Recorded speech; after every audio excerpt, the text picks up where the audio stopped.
Welcome to the Church Solutions Podcast, brought to you by JSL Solutions.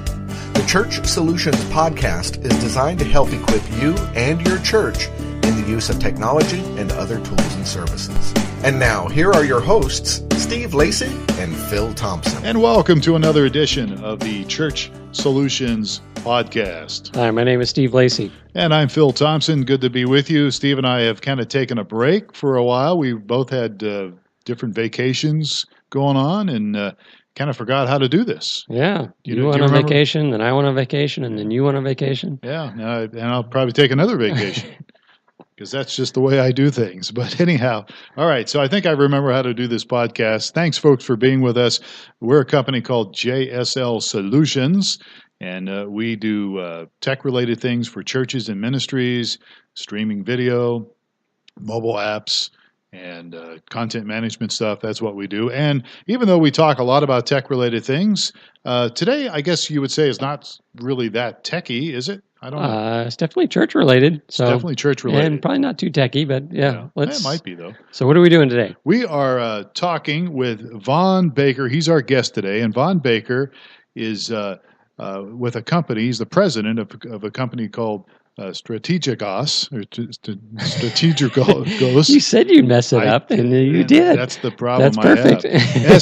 Strategos. And before we were talking here on live here, he told me this was a Greek word, and I took 2 years of Greek, so I have no excuse, right, Vaughn? That's right. Strategos is the Strategos. Strategos, yeah. I'm terrible. Well, at least I got your name right, Vaughn Baker. Usually I mess up names. So Vaughn is a person here who does training. He does consulting.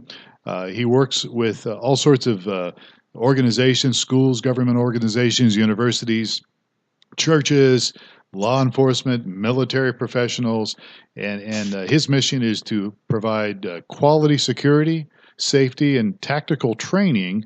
And what we're going to talk about today, and I'm sure there's people already going, what does this have to do with church, right? One of the things we're going to talk about today is church security and dealing with an active shooter.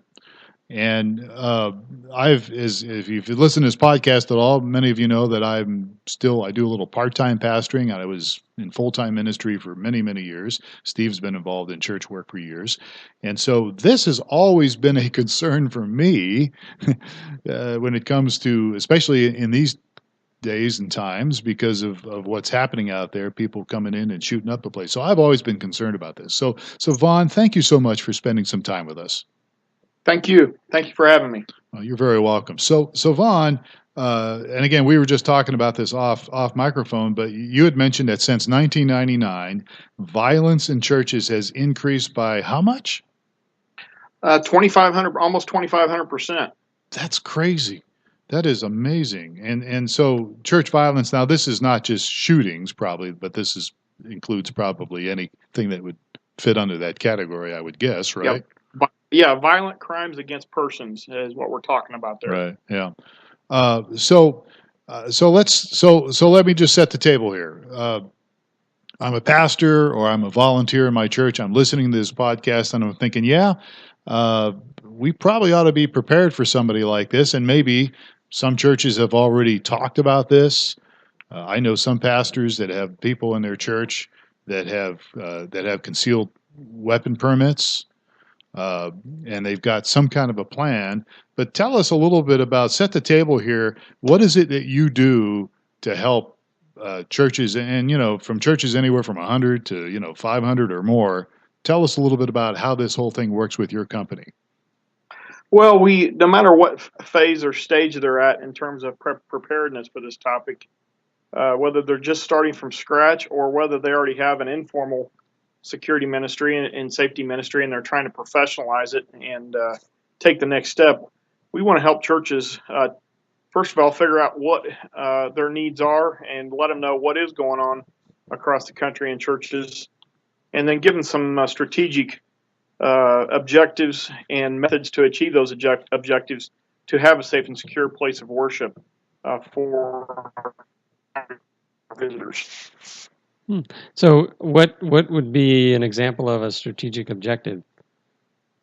Well, one of the first things we try, especially when we're doing consulting with churches, is we take their leadership team through a goals and objectives questionnaire and help them answer some of those questions that they already have in terms of what they want their security ministry to look like. And of course, part of that may be the justification piece is hey, maybe we're trying to sell this to an elder board or to leadership, and educate them on what that 25%, 100% increase. Let them know what's going on. I know the last 3 years alone, we've set records in terms of violent crimes against persons. Last year, we had over 250 violent events in churches across the country. So when you think 250, that's a big number. However, we still got to keep that in perspective and keep the main thing, and making sure that our safety and security ministry isn't the prime focus, but it's a support function. So we help them identify what those goals and objectives are. Some of those might be, are they wanting to have armed versus unarmed? One of the single biggest steps a church can take is just simply educating their greeters, ushers, deacons, elders, and their leadership teams and volunteers on what suspicious activity looks like and then what to do if they do see something suspicious. So a lot of times churches think, well, are we going to arm if we have a security team, we have to arm them. That's not necessarily the case. If they do choose to be armed, we want to let them know the pros and cons of that. The liability considerations, the insurance considerations, what training should those folks have? You just mentioned carrying concealed weapon, people that have CCW permits in churches. And one of the things we let those folks know that is CCW training is not nearly enough training when we're talking about protecting a large group of people. CCW training is designed to protect yourself or your domicile. It's not designed to protect a large group of people in a crowded environment, whereas the armed protector, you're going to be asked to swim upstream. So that's an advanced skill set that requires an advanced set of training. So you mentioned a safety and security ministry in the churches that you work with. Is that a different set of people, or is it just a different role that the existing leadership plays, or what kind of shape does that take?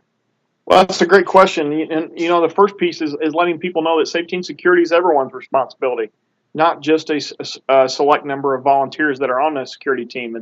It's all those folks that are there regularly at the church, teaching them the concept of awareness and how important that is. And then when we're talking about responders, people that respond to safety and security related events, then identifying and properly selecting and vetting and training a group of folks, typically volunteers, unless you're a bigger church, then they might have a couple that are on staff. But how to go about that process? It is a big process. So how do they do that step at a time? So, and I know you teach this, and I want to make sure before we go, and we got plenty of time here, but because I know there's different resources you offer to churches, but let's just talk some real practical things here. Initially, like with the ushers and greeters that you mentioned, what is something you would teach them to look for when it comes to suspicious activity? Well, the general principle we operate off of is they know how people typically act within the worship environment within church. And everybody here has that God-given gift built into them, and we call that gift the spidey sense. And everybody has that built into them. However, what happens with most people is they ignore it or they rationalize that gut feeling away, that feeling that something isn't just right. So the first thing we focus on is awareness and paying attention to that when that spidey sense goes off. And then the second is once we do identify behavior that is out of the ordinary, and the reason we focus on behavior is because almost all bad acts are preceded by bad body language and bad behavior. Mm-hmm. So we teach people what some of those body language indicators are. One of those body language indicators would be somebody who's self-isolated and nervous. Maybe they're trying to keep from somebody approaching them, or they come in after the service begins. That's what I do all the time, though. Well, and usually people that show up later just because the music's too loud, isn't it? I'm sorry, I didn't mean to, but yeah, that's a good point. So go ahead. I'm sorry. No, that's okay. That's okay. And some of those other body language indicators, especially for people that are armed, is somebody when you go out to maybe you shake their hand, and a typical handshake in church a lot of times is you shake the hand with your dominant hand, and then your opposite hand maybe touches their elbow. If you feel their elbow drop like they're trying to protect an area where a weapon might be concealed, or if they blade their body as you're approaching them, some subtle body language indicators. Or when you shake their hand, you feel their hands unusually sweaty. Maybe that would be an indication that they're nervous. So none of those indicators by themselves are red flags by themselves, but when you start putting some of those indicators together and train them together, then you start to paint a picture of maybe what a person's future intentions are. So let's take this to the next step here. Let's say, I've been trained and I recognize that somebody's just acting very strangely. They're either did the shift their body and there's a gun sticking out of their pants or something. Or something like that. And I'm I'm a middle-aged woman greeter out front. What's my next step? Well, that's a great question. And that's what we say. Your response, if you do become aware that somebody may be armed, is first of all realizing that there are people that are armed that are good guys that maybe have a CCW permit. Maybe they just didn't do a very good job concealing their weapons. So not automatically jumping to the assumption that this is a bad guy, but what your response is going to be is depending on what your job is. If you're an usher or greeter, your response is simply going to be to disengage, not abruptly, but very naturally, and then go tell somebody in leadership or somebody on the security team that you've become aware that somebody's armed. An example of this would be a mega church in Memphis had this happen last year ago Easter, where a female greeter became aware that a guy was armed, and she notified security, and also he was acting suspiciously. Security approached him and shook hands with him and got to know him. And he had a backpack as well. And then when they asked him if they could look in his backpack, they found a long rifle that had been disassembled, ready for quick assembly, along with 400 rounds of ammunition. And by the way, he was asking for where the balcony was, how to get to the balcony. So that would be an example of where awareness from an usher's point of view really paid off. Boy, no kidding. Yeah, so I assume the step after that, would be you're calling the police and trying to detain this guy, or definitely don't show him to the balcony, I would assume, right? No, you wouldn't show him the balcony. Security or pastoral leadership is going to stay in close contact with him and say, well, listen, we need to step over here or step back into this office, and we're going to talk about this. It turned out that person there had a lot of mental problems, and we don't know for sure what they were going to do, but it sure had a lot of signs of they were up to no good for sure. So really, what the next step is to try to isolate that person and keep him under control until we get police there. Right. So I was looking at some of your material before we did this interview, and you've got some terminology, some phrases called lockout, takeout, get out. Would those apply to a church situation? And can you explain what those mean? Yeah, that's what we call our 3-out intruder response model, and that'd be for an active shooter type situation. And that's what we're going to train volunteer staff, ushers, greeters, deacons, elders, and our children's volunteers especially. And we're going to teach them how to do a lockout. And we do that based on that 3-out response model: lockout, get out, take out. That model is a nonlinear approach model, meaning you could have to go to any one of those outs as your first out. And what's that going to depend on is based on your location in relation to the threat is what's going to determine which of those outs you're going to use. So what are the 3 outs? I mean, there's lockout, take out, get out. How do you define them? Well, lockout is where we're not in. We can't see the threat. Maybe we hear shots. Maybe we hear screams. We can't see the threat, and we're in a room that can be locked out. We're going to get that room secured, and then we're going to lock a layer and reinforce that room and barricade it to keep somebody from getting in there. Now, get out would be appropriate if we're in an area that can't be locked down. Maybe it's an open lobby area, a foyer area, but we are going to get out of that area, and we're either going to get out of the building altogether. That would be a case where you can see the threat. The threat's still a ways away. We're going to get out of the area we're at, either to an area we can lock out, or we're going to get out of all the building altogether and head as far away from the building as we can. And then, of course, takeout, that's pretty self-explanatory that when we don't have any other choice, we can't fight back, or we can't lock out and we can't get out because the threat is right out very close to us. Then it's time to fight, and it's time to fight back. So that's what we talk about takeout, where when that's appropriate as a last resort. All right. So I would assume that if you have an opportunity to get out, you're going to want to do that before you would consider locking out, right? Not necessarily, because what happens is, and this is where run, hide, fight is kind of got some fallacies to it. The run, hide, fight response model that FEMA puts out is a linear approach. That means you're going to run or get out, like you said, as your first option. If you cannot see where the threat is and you hear shots inside of a building, very, very difficult to tell where the shots are coming from because that sound is bouncing off all the right-angled walls. And when we've tested it with hundreds and hundreds of people in scenarios, we have found that almost half of the people actually run towards the shots because they think they're running away from the shots, but because that sound is echoing, they actually run towards the threat, which is obviously not what you want. So again, we keep it nonlinear versus, and if you're in a room that can be locked out, that probably, and especially if you got a group of kids that aren't very mobile, it's going to be hard to get those kids moved from point A to point B and just get out of the building altogether and do it quickly. So you may end up getting caught in no man's land. That's a good point. Yeah. Yeah.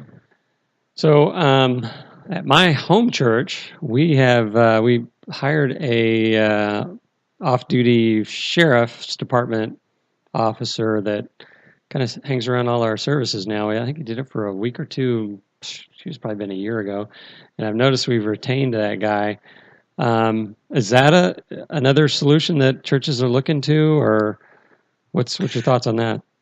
Sure. If you don't have the physical limitations, that's definitely an option. And I will say that can be a good option as long as you get the right person. What happens with some off-duty officers, and I can speak with experience to this, I've got 20 years law enforcement experience. They work an off-duty job at a church, and they get under the false assumption that nothing will ever happen, and so they become fairly lackadaisical because this is what they do 40 hours a week, and this is just another few hours, and I'm going to have to be in a church. Nothing ever happens in a church, and sometimes they can become lackadaisical. So that's what one of the things that we have to be sure doesn't happen. Having trained volunteers sometimes can be as good or more because they have ownership of that ministry, and this is their home church. And they want, and since they don't do this every day, they become very aware and very vigilant when they are on duty as security. Right. I would think one of the other benefits of having a uniformed off-duty guy is I'm coming in there to cause trouble with a concealed weapon. I see an off-duty police officer. I'm probably going to go to this church down the street. That doesn't have one? That doesn't have the Would you say that's true? It's a visual. It is a visual deterrent, and a lot of churches will hire off-duty officers to help them direct traffic, getting people in and out of the parking lot. Having the marked police car there with that off-duty officer that's present as people are driving in, that does become a very good visual deterrent. Mm-hmm. And it can be it can go the other way as well. That could be a visual deterrent for this lady and her family coming, and it's like, why do we have police officers hanging around? Is there some trouble going on down here at this church I'm just visiting for the first time? Yeah, that could be the case. Yeah, it's like, I'm not bringing my kids back here. They've got cops swarming. Sure. So Vaughn, and we're talking to Vaughn Baker here. Your website is intruderresponse.com, and obviously, your part of your mission is to provide churches and faith-based organizations with different tools, different things to equip them with. What do you have to offer people? I mean, you'll actually come out in some cases and hold seminars, right? Yeah, well, a church can host a seminar. We have 7 different courses for church security, depending on who the audience is, whether it's ushers, greeters, deacons, elders. We actually have a course that's designed specifically for leadership personnel on how to put together a good, solid written safety and security plan. Also, things to consider for how we're going to do personnel selection, how we're going to do background checks on personnel, liability considerations, different policies, how are you going to write your policies, what policies should you have in your security manual, that leadership course. And then we have several courses that are designed specifically for security personnel and volunteers, and that would be anything from unarmed control tactics, defensive tactics, all the way up to less lethal, where we actually have a 2-day taser course. We don't recommend pepper spray in crowded environments because you get a large collateral effect. So we recommend taser training as an alternative, and then training all the way up to how to take a lethal response and do it effectively. If God forbid you had to be put in that position with a sidearm.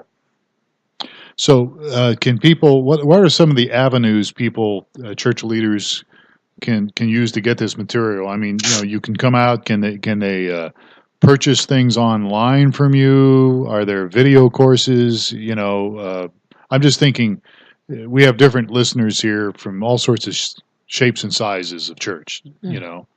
Or you could live stream the seminars as well. Yeah, you could live stream. That's what we do. Well, we'll talk to you about that later. But Okay. but yeah, I mean, are there other what are some of the ways people can get access to material from you? Yeah, we can come out and do a specific consult. We have a firm foundation consult where we'll come out and spend a weekend with the church helping them lay that firm foundation in terms of getting started. And then they can host a course. For hosting a course, you get free slots to attend the course. Or we do have a video-based learning management system course for the usher greeter course is specifically that. Or they can purchase that same course on a DVD or USB for their staff and volunteers as well. It just depends on what format. And I really like your live streaming idea as well. So I definitely want to talk to you about that. Yeah, we should talk about that. Yeah. All right. So the website is intruderresponse.com. I want to make sure everybody gets that. And from there, they can browse around there and they can see different things that you offer, right? Yes. Okay. Yes. Just click on church courses and then there's a calendar there. We're going to do over 100 1 to 4 day courses this in 2017 this year. So we're somewhere every weekend doing 3 or 4 different locations each weekend. It seems like. Yeah. Wow. You guys are getting out and about. So we do have a few more minutes here. So again, the best advice you could give somebody listening to this podcast that's concerned about security in their church would be what? What would be the best starting advice? I mean, organize a plan. Make sure everybody's got M16s. I mean, what would you advise people to do? Well, first of all, is identify the philosophy. We really feel like that's critical. The philosophy that we recommend is we identify the core mission of your ministry. We base all of our programs on Matthew 10:16, which says, "Behold, send you out as sheep amongst wolves, therefore be as wise as serpents and harmless as doves." Basically, that verse tells us that if the wolves are the bad guy, the sheep are the congregation visitors. So we got to have some sheepdogs or shepherds to protect folks, and we do that in a way that doesn't compromise the core mission. Generally speaking, we define the core mission is to provide, for most ministries, is to provide an atmosphere of comfort, refuge, worship, and learning. And of course, sharing the gospel. Once you do that and identify your core mission, then we need to understand that safety and security, that all the decisions we make safety and security-wise do not compromise the core mission. So that kind of gets back to what you were just saying. What we're not going to do is put guys with belt-fed machine guns and camouflage at all the doors because that would compromise the core mission. So how do we accomplish safety and security without doing that? That's really the philosophy on what you're trying to accomplish. You mentioned, and I'm not sure I've heard it referenced before, but having a security manual at the church. Does your church have a? Are you familiar with that? My church? Yeah. We don't have a security manual. No. Yeah. I think it's I'm just not run sure for the if hills, I think. Yeah. I don't know. Well, I mean, that sounds like a really good idea, just kind of, as one of the first steps, kind of putting together what happens in a, what if scenario. Yeah, sit there and think through it, kind of like, doing what's the escape route out of your house if you're going to have a fire, and kind of putting some advanced thought in place rather than just, getting caught unaware. Well, and after you take action, if God forbid you have to take action, you're of course going to get accused of a subjective response. And the purpose of that written manual is to say, no, we didn't have a subjective response. We had an objective response based on this policy manual and based on training that we've given our folks. So from a liability perspective, that really helps you not only train your folks the right way and have consistency, but protect yourself if God forbid you have to take action. Yeah. I think that's good. That's absolutely. I actually know pastors or have known pastors that will be up in front of people and maybe there's been a threat or something, and they carry a concealed weapon. And I've always told them, and I've gone through training for concealed weapon stuff, years ago. But I've always said, what are you going to do? You're going to pull out a gun, and you're standing in front of 200 or 300 people. The chances are not good. The chances are you're going to hit somebody that maybe you don't want to hit, and it could open up all sorts of doors to tragedy. Right. It was It reminds me of when, I guess it's been a few years now, that Gabrielle Giffords was shot here. How long ago was that? That was 6 years ago. Oh, okay. Something anyway, like that. That was a maybe 7 Saturday, I believe. Saturday morning. Yeah. So the following morning, I'm actually meeting with or maybe that evening, meeting with our leadership team. We have a pre-meeting before the service. I was there. Yeah. You were there? Yeah, I was there. Yeah, you were probably, and they were. They talked about that the sheriff's office had called and said just be on the alert, and there was like 8 of us there, and one of the guys goes, "Don't worry, I'm carrying," and was one of the guys that, and then there's like 8 of us in the circle, and like 6 of them. Let everyone else know, yes, I am carrying too. And so we'll be okay. But that's really kind of reckless if you think about it, because we didn't have a security manual. We didn't have a plan. It was just to your point as well. And somebody on the leadership team brought that up. Oh, that was you. That would be me, but we never got anywhere in that. But anyhow, Vaughn, thank you so much for spending. We're out of time here. We're talking with Vaughn Baker, and I do appreciate your time here. Steve and I do, and I think what you're doing is great, because I really do, as I said at the beginning, I think this is really important. So church security and active shooter training. And again, I want to repeat your website, Intruder Response, all one word, intruderresponse.com is the place to go. And I'd certainly encourage our listeners to take a look at that website and look at some of the stuff that they've got on there, because I think it would be very helpful to their ministry. So. All right. So, Vaughn, thank you so much. Thank you, Phil. And I'd also just like to wrap up by, if people do come to our courses, we hope everything they learn is a waste of time and they never need it. But right. That's one of the things we say. I guess the last thing I'd like to say, Phil, is I'd like you to take another stab at the company name. I'd just like to hear that for entertainment. No, I'm not going to do it. I'm not going to do it.